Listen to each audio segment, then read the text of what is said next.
લીમડો કાપ્યા પછીનો આ બીજી વાર પાછું આપણે છાણ નાખીએ છીએ. લાઈવ છાણ કુંડો આપણે બધું કોતરી નાખ્યું છે. કોતરીને પોલો કરી નાખ્યું છે. આ છે છાણ.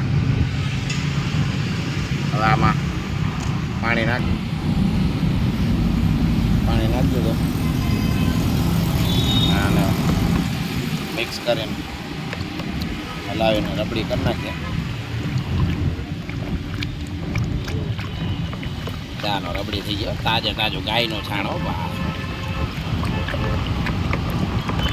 લીમડાને તાજું ગાયનું છાણ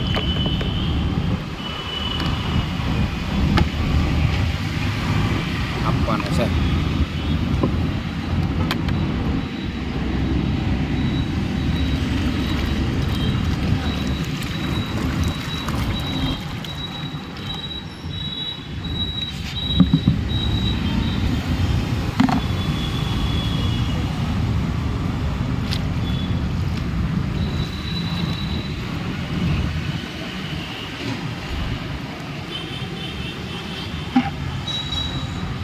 લીમડાને આ